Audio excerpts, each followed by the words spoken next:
Ya teman-teman, hari ini aku akan jelaskan kepada kalian mengenai pembelajaran kelas 12, yakni teks editorial.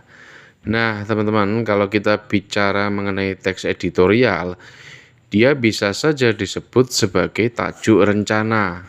Nah tajuk rencana ini kalau kita membaca surat kabar atau harian atau koran, nah itu biasanya di sana ada rubrik khusus ya, ada rubrik khusus yaitu tajuk rencana. Nah, apa sih sebetulnya tajuk rencana itu? Nah, ada yang mengatakan bahwa tajuk rencana itu atau editorial itu kan teks yang berisi pendapat ya, pendapat dari redaktur. Kalau kita bilang redaktur itu tentu orang yang bertanggung jawab terhadap tulisan yang akan diterbitkan di suatu surat kabar. Jadi kalau kita misalnya nih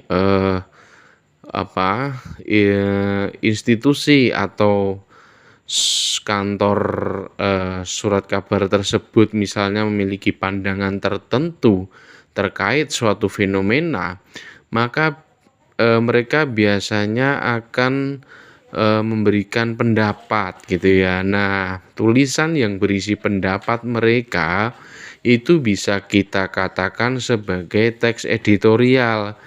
Nah, atau teks tajuk rencana tadi. Nah, tentu kalau kita bicara mengenai pendapat, maka yang namanya pendapat itu kan bisa saja muncul dalam bentuk kritik nih, kritik yang tentu setuju terhadap sesuatu atau mungkin tidak setuju terhadap sesuatu gitu ya. Jadi kalau kita bicara mengenai kritik, bisa saja kritik itu dibagi menjadi dua. Ada yang mengatakan kalau kritik itu lebih ke tidak setuju, ada yang mengatakan kalau yang setuju itu dalam bentuk pujian. Bisa saja seperti itu. Kemudian selain kritik bisa saja berbentuk prediksi. Jadi kalau kita bicara mengenai pendapat, kita bisa saja mengeluarkan atau mereka bisa saja mengeluarkan sebuah pendapat berupa prediksi. Nah, prediksi apa ya terkait suatu fenomena begitu. Kemudian selain prediksi, bisa saja pendapat itu muncul dalam bentuk saran. Nah, ketika saran atau solusi atau masukan dari sebuah institusi gitu ya, media, nah dikeluarkan atau ditulis, maka bisa saja dia kita katakan sebagai teks editorial gitu ya, ditulis dengan format tertentu. Kemudian selain prediksi dan saran gitu ya, bisa saja berupa harapan. Jadi diharapkan gitu ya.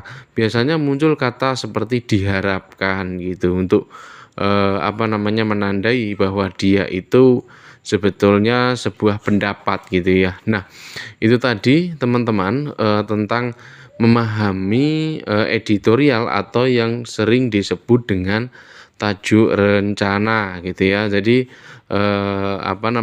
teks itu biasanya ditulis oleh redaktur, dimuat di surat kabar mereka sebagai bentuk sikap mereka gitu ya terkait suatu fenomena gitu ya, dan munculnya dalam bentuk pendapat atau orang sebut sebagai opini.